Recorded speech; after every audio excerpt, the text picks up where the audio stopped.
کیا کائنات میں کوئی ایسی ماں ملتی ہے جو کہ اپنے دونوں بیٹوں کو اپنے بھائی پہ فدیہ کر دے؟ یہ عزم، یہ حوصلہ، اور بیسکلی جو یوم عاشور میں صرف شجاعت یہ نہیں کہ کربلا کے میدان میں امام حسین نے دکھایا، تو شجاعت تو جناب زینب کی جانب سے بھی دکھائی گئی تھی۔ دیکھیے، ایک تو پہلی بات یہ سب کو ذہن میں رکھنی چاہیے ہمارے سننے والوں کو کہ یہ اہل بیت اطہار کا تذکرہ کوئی روایت نہیں ہے، اور اہل بیت کا تذکرہ کرنا یہ فرض ہے، اور اس سے زیادہ اہل بیت سے محبت کرنا فرض ہے، حیات ہے ہماری۔ اور میں یہ وہ تو قرآن مجید نے کہا نا وَلَا تَقُولُوا لِمَن يُقْتَلُ فِي سَبِيلِ اللَّهِ أَمْوَاتٌ بَلْ أَحْيَاءٌ وَلَٰكِن لَّا تَشْعُرُونَ۔ یہ جو اب پہلے ہم نے آیتیں پڑھی کہ جو اللہ کے راستے میں شہید کر دیے جائیں تم انہیں مردہ گمان بھی نہ کرو، وہ زندہ ہیں۔ بَلْ أَحْيَاءٌ وَلَٰكِن لَّا تَشْعُرُونَ، تمہیں ان کی زندگی کا شعور نہیں ہے۔ دوسرے مقام پہ فرمایا بَلْ أَحْيَاءٌ عِندَ رَبِّهِمْ يُرْزَقُونَ، وہ زندہ ہیں اور اللہ کے ہاں سے ان کو رزق بھی دیا جاتا ہے۔ یہ تو شہداء کا مقام ہے، اور پھر جو سید الشہداء ہوں ان کا کیا مقام و مرتبہ ہوگا۔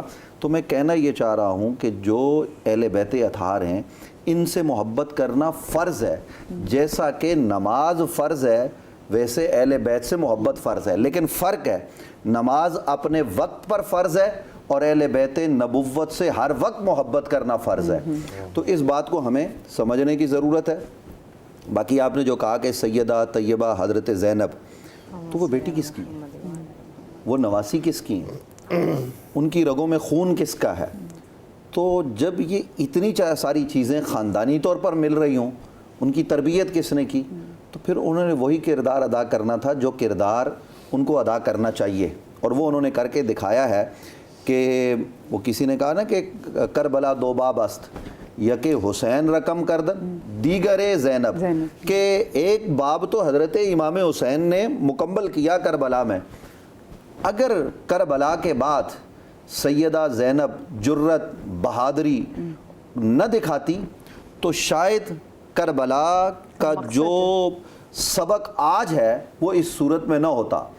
سیدہ زینب کو جہاں حضرت امام پاک امام حسین علیہ السلام وہ ان کو وصیت اور نصیحت کر رہے ہیں، وہاں وہ خود آگے بڑھ کر بھائی کے کندھے سے کندھا ملا کے کھڑی ہیں، اور اپنے بچوں کو کیا، وہ خاندان کے تمام افراد کو یہ بتا رہی ہیں کہ دیکھو یہ نواسۂ رسول ہیں، یہ ہمارے آقا ہیں۔ اور پھر وہ اپنے بچوں کو، کون ماں ہے، یعنی کسی کے بچے کو آج کانٹا چبھ جائے نا تو مائیں تکلیف سے تڑپ اٹھتی ہیں۔ ہمارے بیٹے ہیں، ہمیں پریشانی نہیں ہوتی کہ بھائی لگ گئی کوئی بات نہیں، لیکن گھر میں ہم دیکھتے ہیں تو ماں تڑپ رہی ہوتی ہے، جی اس کے سر میں درد ہو گیا، کیا ہو گیا، ٹھیک ہو جائے گا۔ لیکن وہ ماں، اس کی عظمت پر لاکھوں کروڑوں سلام کہ جوان بچوں کی لاشیں سامنے آ گئی، بتیجوں کی سامنے آ گئی، اور وہ کیا کہہ رہی ہیں، انا للہ و انا الیہ راجعون۔ وہ صابرہ، وہ شاکرہ، اور پھر وہ منظر کہ سب کو سہارا دینے کے لیے حضرت امام پاک امام حسین علیہ السلام موجود ہیں، اور جب امام جا رہے ہیں رخصت بھی لوگوں کو وہ کر رہے ہیں، تو امام پاک کو رخصت کرنے کے لیے حضرت سیدہ زینب موجود ہیں۔ اور پھر حضرت امام پاک امام حسین کی شہادت کے بعد وہاں کربلا میں جو کچھ ہوا، اور کربلا کے بعد پھر جب ابن زیاد کے سامنے آپ نے لوگوں کو بتایا کہ دیکھو ہم کون ہیں، اور جب وہاں دمشق کی گلیوں میں ان کو چلایا گیا نا تو لوگوں نے یہ کہا کہ یہ تو باغی تھے حکومت کے، ان کو قتل کر دیا گیا۔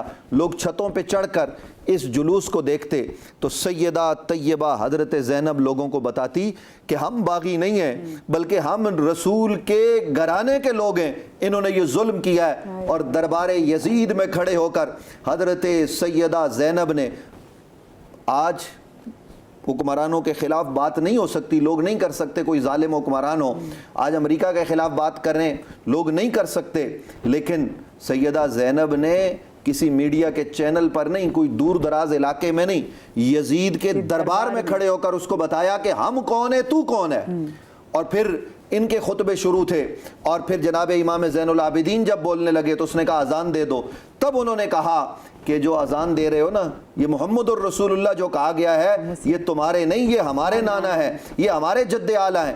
تو اس طریقے سے یہ مظالم ڈھائے گئے، یہ سب کچھ ہوا۔ آپ ذرا دیکھیے کہ ان لبوں پر اس خاتون نے برداشت کیا ہے، ان کی عظمت کو کیا کیا سلام میں کروں کہ سامنے نواسۂ رسول کے ہونٹوں پر ذرا سوچے غور کریں کہ آپ نے شہید کر دیا، چھوڑ دیں۔ آپ گردن اتار کے اور آپ اس گردن کو سر مبارک کو ساتھ لے کے جا رہے ہیں اور پھر نو کے نیزہ پہ کس کے سر کو آپ نے اٹھا رکھا ہے؟ وہ سر جس کو رسول نے بوسے دیے، وہ سر جس کو سامنے دیکھ کر حضرت ابوبکر کھڑے ہو جاتے تھے، وہ سر جس کی عظمتیں اللہ کا قرآن بیان کر رہا ہے، آپ نے اس کو نیزوں پہ بلند کیا اور پھر دمشق کی گلیوں میں چلایا. وہاں یہ سارے چیزیں یہ کیوں کیا اس یزید لعین نے؟ اور مجھے یہ کہنے دیجئے کہ یزید کو میں، اگر مجھ سے کوئی پوچھے نا تو آج لوگ یہ بھی کہہ دیتے ہیں 2 شہزادوں کی جنگ اور بہت ساری باتیں شاید کچھ لوگ کھل کے نہیں کہہ سکتے، لیکن اپنے آپ وہ کھل کے یزیدیت بیان کرتے ہیں. ناسبیت اور خارجیت کے بیج بوئے جاتے ہیں اور اہل بیت کی محبت کو لوگوں کے دلوں سے نکالنے کی کوشش کی جاتی ہے، اور جس نے اہل بیت سے محبت کرنی ہے اس کے دل سے کوئی نکال سکتا نہیں، کیونکہ حسین کسی کی میراث نہیں ہے، حسین کل کائنات کے ہیں.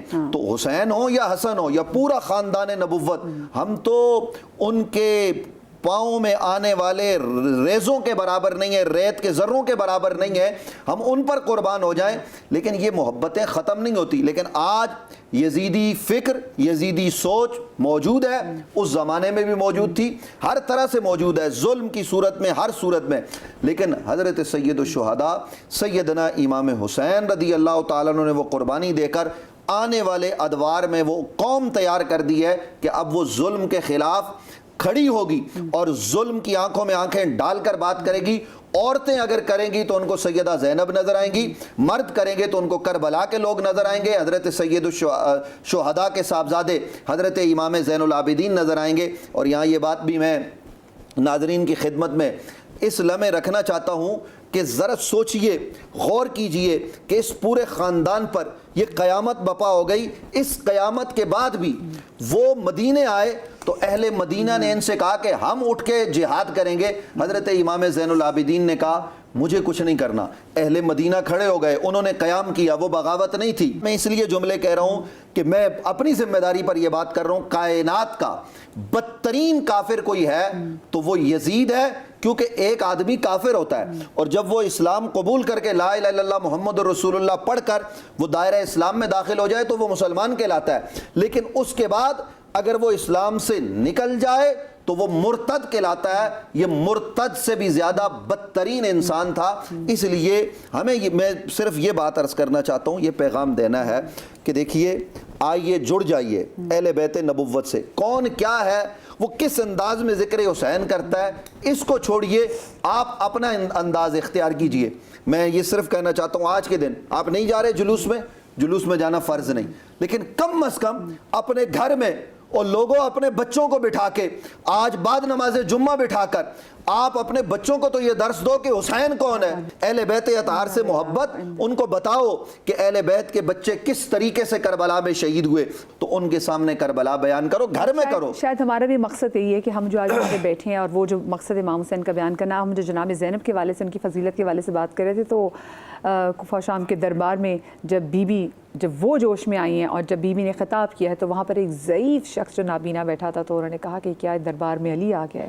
تو ان کے لہجے میں جو علی کی پکار تھی وہ سنی جا سکتی تھی. میں چاہتی ہوں جناب زینب کے والے سے دیکھیں، اس کے بعد میں شہادت کی طرف بھی چلی جاؤں گی علامہ صاحب، جو آپ کو پھر بیان بھی کرنی ہے. لیکن میں جناب زینب کے خطبوں کے حوالے سے بات کرنا چاہوں گی کہ جنہوں نے یزید کے دربار کو لا دیا. اور ساتھ میں ایک سوال جو بہت زیادہ کیا جاتا ہے اور ہم بھی اپنے بڑے بزرگوں سے کرتے تھے کہ کس کا جہاد بڑا تھا، امام حسین کا جہاد زیادہ بڑا تھا یا جناب زینب کا جہاد زیادہ بڑا تھا.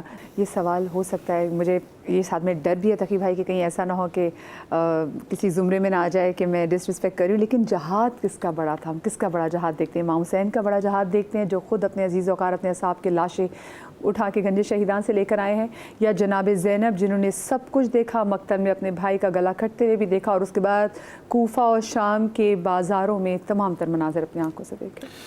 دیکھیں، واقعی یہ تو سوال ایسا ہے کہ جو ہم جیسوں کی بس کی بات تو نہیں کہ ہم فیصلہ کریں کہ امام علی مقام کا جہاد زیادہ عظیم تھا یا حضرت زینب کبریٰ سلام اللہ کا جہاد زیادہ عظیم تھا. یہ دونوں ایک ہی صورت کی 2 آنکھیں تھیں، ایک ہی بدن کے 2 ہاتھ تھے، جس سے یہ جہاد مکمل ہوا ہے. کیونکہ اسی لیے حضرت زینب کبریٰ کو شریکت الحسین بھی کہا جاتا ہے. تو امام علی مقام آپ وہ ہیں کہ جن کی ولادت پر ہی حضور نے گریہ فرمایا ہے، پہلے ہی آپ کو بشارت دی تھی اور اس کے بعد سے جتنے بھی حالات ہیں اس میں بار بار امام حسین کا ذکر آتا ہے، اور پھر ساری سربراہی بھی آپ کے ہاتھوں میں تھی. آپ نے مدینہ سے سفر کا ارادہ کیا تو سارا خانوادہ آپ کے پیچھے پیچھے ہے، مکہ سے آپ نکلے تو آپ سارا خانوادہ آپ کے اتباع کے اندر ہے. پھر آپ نے جتنے خواب دیکھے ہیں، کبھی حضرت علی اکبر کو بیان کیا، کبھی حضرت زینب کبریٰ سلام علیہ کا بیان کیا، تو ان کی بے تابی اور ان کے شوق شہادت کے اندر گریا، یہ ساری چیزیں آپ نے دیکھی. یہاں تک کہ پھر 7 محرم کو جب پانی بند ہوا تو اس وقت آپ نے سارے انتظامات کو دیکھا. 9 محرم کی جنگ ہے، پھر 10 محرم کو جو اصل جنگ شروع ہوئی ہے اس میں آپ نے انصار کو بھیجا ہے، ان کے لاشوں کو اٹھایا ہے، ان کے لیے جملے کہے ہیں، ان سے محبت کا اظہار کیا ہے. یہاں تک کہ اپنے جو گود کے پالے تھے، حضرت اون محمد ہیں، حضرت قاسم ہیں، اور پھر حضرت علی اکبر علیہ السلام کی شہادت ہے، یہ ساری شہادتیں آپ نے اپنی آنکھوں سے دیکھی، برداشت کی. اور یقیناً جب آپ ان کے لاشوں کو اٹھانے کے لیے گئے ہیں تو کتنے ہی تیر ایسے ہوں گے کہ جو بدن مبارک حضرت امام علی مقام میں پیوست ہوئے ہوں گے. یہاں تک کہ یہ پورا گلدستہ سجانے کے بعد آپ بھی جب رائے شہادت کی طرف آگے بڑھتے ہیں تو آپ کو بھی بے دردی کے ساتھ شہید کر دیا جاتا ہے. اور شہادت کے بعد آپ کے امامے کو کوئی اتار رہا ہے، کوئی آپ کے لباس کو چھین رہا ہے، کوئی آپ کی شمشیر کو لے جا رہا ہے، کوئی آپ کی زرہ اتار کر لے جا رہا ہے. تو یہ سارے مصائب حضرت امام علی مقام نے برداشت کیے، اسی لیے آپ سید الشہداء کہلاتے ہیں. لیکن جہاں بات شریکت الحسین کی آ جائے، جن کا نام ہی زینب ہے، جن کا نام ہی عقیل بنی ہاشم ہے، اور جن کا نام عالمہ غیر معلمہ ہے، کیا کہنے. اور جب وہ خطیبہ آئی ہیں کبھی دربار کوفہ کے اندر، کبھی دربار شام کے اندر، انہوں نے خطبات بیان کیے ہیں تو لوگوں نے گواہی دی یہ لہجہ علی بول رہا ہے. اور یہ کتنی عظیم بات ہے کہ آپ نے اپنے بیٹوں کے جو سگے بیٹے تھے جناب اون محمد، ان کو قربان کرنے کے لیے جب بھیجا. اور ساری یہ چیزیں آپ تمام بزرگان کے نظروں کے سامنے ہیں، میں صرف یادآوری کے لیے پیش کر رہا ہوں کہ جب وہ شہید ہو گئے تو ہر ایک شہید کی جب خبر لے کر آتے تھے امام حسین تو اپنی بہن کو بتاتے تھے، زینب کبریٰ یہ اب شہید ہو گئے ہیں، ان کے لاشوں کو میں لے کر آیا ہوں. لیکن جب اون محمد کی شہادت ہوئی اور ان کی خبر لے کر آئے، ان کے لاشوں کو لے کر آئے، تو اب زینب کبریٰ نظر نہیں آتی، اب وہ در خیمہ پر نہیں ہے. تو سوال کیا جاتا ہے کہ میری بہن کہاں چلے گئی؟ تو کہا کہ وہ تو سجدہ معبود میں گر گئی اور وہ خدا کا شکر ادا کر رہی ہے کہ ربنا تقبل منا ھذا القربان، پروردگار تو نے اس قربانی کو قبول کر لیا، تیرا شکریہ. اور اس کے بعد اپنے بچوں کو یاد نہیں کیا. پھر تعجب کی بات یہ ہے کہ وہ زینب کبریٰ جو اپنے گود کے پالوں کے لاشیں لینے کے لیے بھی در خیمہ پر نہیں آئی اور ان کو یاد نہیں کیا، جب حسین کا اکبر زمین کربلا پر گرا تو وہ بہن اپنے بھائی کی نصرت کے لیے باہر نکلی اور حضرت علی اکبر کے لاشیں کے لیے باہر نکلی تھی. تو حضرت زینب کبریٰ نے ہر مقام پر امام حسین علیہ السلام کا ساتھ دیا، اپنے بچوں کو بھول گئیں. جب سرائے شہدائے کربلا شام میں واپس کیے گئے اور سارے سرائے کرتے تھے تو کوئی بہن اٹھتی تھی، کوئی ماں اٹھتی تھی، کوئی رشتہ دار اٹھتا تھا. یہاں تک کہ جب آپ کا سفر دوبارہ ختم ہوتا ہے مدینہ میں، جو آپ کا اپنا وطن، آپ کا شہر، آپ کا گھر تھا، جب اپنے گھر میں داخل ہوئیں تو بعض ارباب ممبر یہ کہتے ہیں کہ گھر میں داخل ہونے کے بعد ان کمروں کو دیکھا جو خالی ہو چکے تھے، ان بستروں کو دیکھا جس میں کوئی سونے والا نہیں تھا، ان لباس کو دیکھا کہ جو بچے پہنا کرتے تھے. تو اب زینب کبریٰ سے رہا نہ گیا، آواز بلند سے کہا کہ یا اون محمد، تمہاری ماں تم سے راضی ہو گئی. لیکن یہ جملے ادا کرنے تھے کہ پیچھے سے عبداللہ بن جعفر طیار آئے اور کہا کہ اے بڑھیا، تیرا میرے بچوں سے کیا تعلق ہے؟ تو حضرت زینب کبریٰ کا کلیجہ پھٹ گیا. فرماتی ہیں کہ اے عبداللہ، تم نے بھی زینب کو نہ پہچانا، مجھے سفر میں دشمنوں نے نہ پہچانا تھا، مجھے کوئی غم نہیں تھا، لیکن تم نے بھی نہ پہچانا، تم بھی زینب کو بھول گئے. تو کہا کہ بی بی آپ موجود ہیں، جب میں نے آپ کو یہاں مدینہ سے رخصت کیا تھا اس وقت تو آپ جوان تھی، اس وقت تو آپ کے بال سیاہ تھے، اس وقت تو آپ کی کمر سیدھی تھی، لیکن جب آپ آئی ہیں تو مجھے تو کچھ ضعیفہ معلوم ہو رہی ہے، کوئی ایک پیر شخصیت معلوم ہو رہی ہے. تو حضرت زینب کبریٰ اس طریقے سے شکستہ ہو گئی. لیکن واقع کربلا سے پہلے زینب کبریٰ کی بے چینی اور بے تابی، اور واقع کربلا کے بعد آپ کی شجاعت اور بہادری اور صبر کے اندر بہت فرق نظر آتا ہے. پہلے تک آپ حضرت امام حسین کے بارے میں ذرا سی بات میں حساسیت دکھایا کرتی تھی. فرماتی تھی مولا حسین، کربلا کی سرزمین میں اس خاک کو سونگتی ہوں تو آپ کے لہو کی بو آتی ہے، یہاں سے اب آگے بڑھ جائیے. تو پہلے تک حضرت زینب کبریٰ ایک معاملے کے اندر امام حسین کے بارے میں بہت زیادہ سینسٹیو ہیں، بہت زیادہ حساس ہیں. یہاں تک کہ آپ کی ولادت کے واقعات کے اندر بھی ملتا ہے کہ آپ نے آنکھیں نہیں کھولی تھی جب گود امام حسین میں آپ تشریف لائی تھی، اس وقت آپ کی چشم مبارک کھلی تھی. اور یہ بھی واقع ملتا ہے کہ جب آپ مدینہ میں کسی مقام پر آرام فرما رہی تھی اور امام حسین تشریف لائے تھے، کیونکہ عام طور پر یا شہزادی آتی تھی امام حسین کے پاس یا امام حسین جاتے تھے اپنی بہن کے پاس، تو امام حسین آئے ہوئے تھے. تو کہا کہ ابھی بی بی آرام فرما رہی ہیں. تو امام حسین جا کر کھڑے ہو گئے اور جگایا نہیں, بیدار نہیں کیا, وہیں پر ہی کھڑے رہے. یہاں تک کہ جب شہزادی کی آنکھیں کھلی تو کیا دیکھا کہ حسین موجود ہیں اور حسین کے پیچھے سورج ہے اور سورج کا سایہ بنایا ہوا ہے امام حسین علیہ السلام نے. تو کہا کہ بھیا آپ یہاں پر آئے, مجھے اطلاع نہیں دی, مجھے بیدار نہیں کیا, اور آپ کھڑے کیوں ہیں, آپ بیٹھے ہوئے کیوں نہیں ہیں؟ تو کہا کہ میں تمہیں پریشان نہیں کرنا چاہتا تھا, تمہاری استراحت میں مخل نہیں ہونا چاہتا تھا, اور دوسری بات یہ کہ یہ سورج ہے نا, اس کی شعاعیں تمہارے بدن پر پڑ رہی تھی اور گرماش اور تپش تمہارے بدن میں محسوس ہو رہی تھی, اس لیے میں نہیں چاہتا تھا کہ تمہارے بدن میں کوئی تکلیف بھی آئے. اور یہ گھرانہ ایسا ہے کہ حل جزاء الاحسان الا الاحسان, اگر بھیا نے احسان کیا ہے تو میں ضرور اس کا جواب دوں گی. تو شاید سوچا ہوگا اے حسین شاید خدا مجھے موقع دے کہ جب تجھے بھی کسی سائے کی ضرورت ہوگی تو زینب تیرے لیے سایہ بنے گی. اور وہ ضرورت پیش آئی تو عاشور کے دن عصر عاشور جب لاش امام حسین پڑی ہوئی ہے اور حضرت زینب کبریٰ خیمہ چھوڑ کر تشریف لاتی ہیں, فرماتی ہیں ویحک یا عمر ایقتل ابو عبداللہ وانت تنظر الیہ, اے عمر ساتھ تجھے کیا ہو گیا ہے, رسول کا بیٹا ذبح کیا جا رہا ہے اور تو اپنی نظروں کے سامنے دیکھ رہا ہے, تجھے کوئی فرق نہیں پڑتا. تل زینبیہ کا مقام بھی کربلا کے اندر موجود ہے, جہاں سے آپ نے اب امام علی مقام کو شہادت کے وقت دیکھا تھا. تو سوچا ہوگا کہ ایک وقت آئے گا کہ جب زینب آپ کے لیے سایہ بنیں گی, لیکن بی بی جب پہنچی اس مقام پر تو خود آپ کے جو سایہ تھا اور چادر تھی اس کو چھین لیا گیا. تو کیسے ہو سکتا ہے کہ آپ زیادہ دیر تک اپنے بھیا کے لیے سایہ بنتی اور وہاں سے آپ کا پھر جہاد شروع ہوتا ہے. وہ زینب کبریٰ جو امام حسین کی شہادت سے پہلے تھیں اور وہ جو شہادت کے بعد تھی, اس میں بہت فرق ہے. اسی لیے کسی شاعر نے کیا خوب کہا کہ درد و علم کا مرکز احساس بن گئی, بے آس قافلے کے لیے آس بن گئی, دن ڈھل گیا تو شام غریبہ کے ساتھ ہی بیٹی علی کی حضرت عباس بن گئی. کیا کہنے. اس کے بعد پورے کاروان کی سپہ سالیاری آپ نے کی ہے, بچوں کی حفاظت آپ نے کی ہے. بچہ کوئی اونٹ سے گرتا تھا تو وہ تنہا نہیں گرتا تھا, کیونکہ جب وہ گرتا تھا تو اس کے لیے کاروان نہیں روکا جاتا تھا. بی بی گرتی تھی. تو پھر بی بی نے دیکھا کہ اگر اس طریقے سے بچے گرتے رہیں گے اور حسین کے بچے شہید ہوتے رہیں گے تو یہ تو ہمارے لیے بہت بڑی کرب اور بڑی مصیبت کی بات ہے.